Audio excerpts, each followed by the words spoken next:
Welcome, curious minds, to another deep dive. This conversation is part of the Journey series by ACE. That's a cross-border boutique investment bank focused on a global investor and business owner network. Today, we're plunging into something really fascinating, orchestrating the deal. We've got some great insights from ACE Navigator, which kind of frames successful deals not just as transactions, but, well, like a classic symphony. Needs careful composition. That's a great way to put it, yeah. When we talk about a deal being well composed, it really means bringing all those crucial pieces together in harmony. And it's not just, a nice idea. It's vital, especially with private company shares. They're so complex. The investment cycle is often really long. And the flip side is a poorly arranged deal. It can unfortunately drag down even really good companies. It's kind of surprising how structure can undermine substance. Right. So our mission here in this deep dive is to unpack why this orchestration matters so much, what happens when it goes wrong, and importantly, how you can spot the signs of a truly well-composed deal so you're better equipped, whether you're investing, running a business, or just interested in how these big agreements work. Okay, so you mentioned bringing pieces together. Let's unpack that. What makes these private company deals so, well, uniquely challenging compared to just buying stock? Because the source of stress, it's not like other assets. There's this huge range of business model elements to absorb. It's alive almost. That's a core point, yeah. The sheer breadth of things you need to juggle simultaneously is pretty staggering. And they're all moving parts. You've got the big picture stuff, economic trends, industry shifts, is the market hot or not, down to specifics. Physical assets like factories, land, even inventory levels, plus the intangibles, tech, IP, brand value, market dynamics changing constantly. And the financials, obviously. Cash flow, debt, profit, regulations too. But honestly, crucially, it's the people. Shareholders, managers, the employees doing the work. Each one is dynamic, changing, affecting the others. It's like trying to conduct an orchestra where every instrument keeps retuning itself while playing. A real challenge. Wow, okay, so not just a snapshot. It's this constantly shifting piece of music. And it's not only the business elements, right? The sources mentioned, the investment design itself adds another layer. Lots of different types of deals. Exactly. It's multidimensional. And yes, the deal structure itself is another complex instrument in our orchestra. You could have a straightforward acquisition or a merger combining two whole orchestras, basically. Different equity structures, too. Minority stakes, majority stakes, different responsibilities. Then there's mezzanine finance, kind of a debt equity hybrid. Flexible but complex terms. Leveraged buyouts, using lots of debt. Needs perfect financial timing, or it can get noisy. Capital raises versus share buyouts, different impacts on current owners. And things like exit mechanisms, bridge finance. It's a whole menu of structures. Each needs careful tuning. So how on earth do you bring all that together, the business bits, the deal structure bits, without it just becoming, well, chaos? Well, the ACE Navigator is really clear on this. It's not something you just pick up from a book. It takes years. Years of practice, seeing different deals, different market cycles, watching how people react under pressure. And you need hawk-eye attention to detail, really tuning into each element individually and how they interact, inside the company and with outside forces. The goal isn't just listing the parts, it's synchronizing them, making them play together, not clash. It's about avoiding that upsetting, disharmonious performance down the line. And speaking of timing and harmony, this next part is really striking. The sources insist timing isn't just a factor, it's the key factor.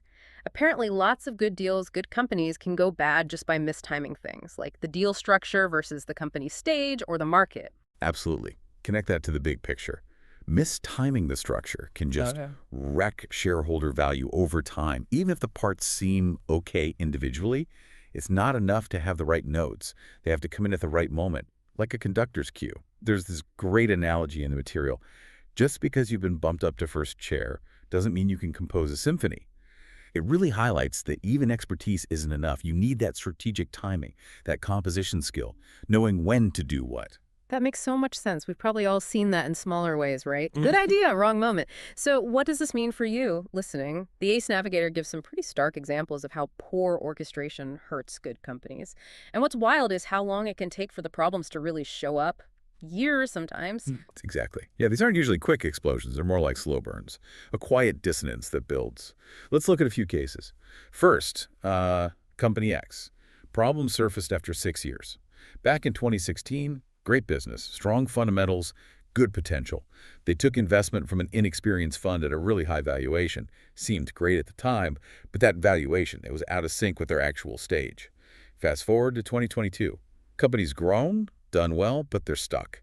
The inexperienced fund couldn't add value, couldn't help attract new investors.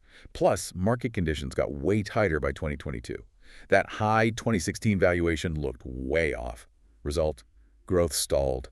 No clear path for shareholders to exit or see upside. The whole deal's tempo was just wrong. Oof, that's rough, especially when it's tied to a decision made years ago. What could have helped there? Well, a more seasoned deal maker probably would have advised caution on that valuation or prioritized a fund that brought more than just cash, like strategic help and connections for the next round, thinking ahead. Right, playing the long game. Okay, what's another example? Okay, Company Y. Issues discovered after 4 years. In 2019, family-owned market leader, strong assets, looked solid. They raised funds from a sophisticated investor. Deal involved staged share transfers and put options. Now, put options give the holder the right to sell shares back at a set price and time. Complex stuff. The family, focused on getting the funds quickly for personal stuff, kind of glossed over the details of those options. By 2023, big arguments, total deadlock. Yeah. The share transfer schedule didn't line up properly with the put option clauses. Miscommunication, basically. So now growth is hindered, returns frozen. A mess stemming from unclear terms. Just shows how critical clear communication and understanding every clause is, especially with complex instruments. The human element, again. Precisely. And one more, a foreign investment fund. Took 11 years for the full impact. In 2012, fund invests with a local partner to get into a new market. They relied heavily on this partner. Business itself was good, solid brand, distribution, standard deal terms, minority stake, path to exit. But during due diligence, red flags came up about the domestic partner's history, maybe contentious past deals. The fund, keen to get the deal done, overlooked them. Big mistake. Over the next decade, the domestic partner actively blocked the fund's exit, manipulated the process. By 2023, the fund is just stuck. No exit, poor track record. They ignored that early warning sign. Wow, 11 years. These stories really hammer home that point from the Ace Navigator, don't they? Fixing a badly composed deal later is often an impossible task. Surgery best left untouched. It's a powerful image, and it's often true. So the big takeaway from all this, deal composition, the orchestration, it's huge and long-lasting. It's best handled right at the start by experienced deal makers working with investors and owners before they lock into a long-term partnership. It's about prevention, setting the stage correctly. And that brings us to the end of this deep dive on orchestrating the deal. Understanding this isn't just for high finance types, you know. It's about seeing how complex agreements get made and how those early decisions echo for years. In business, maybe even in personal life, too. Yeah, which leads to a question for you to think about. In any significant partnership you enter, personal or professional, what are the key elements you need to harmonize? How could you apply this orchestration mindset to set things up for long-term success and avoid that unexpected discord later on? We really hope this deep dive gave you a useful shortcut to understanding this vital topic. Until next time, keep exploring, keep learning.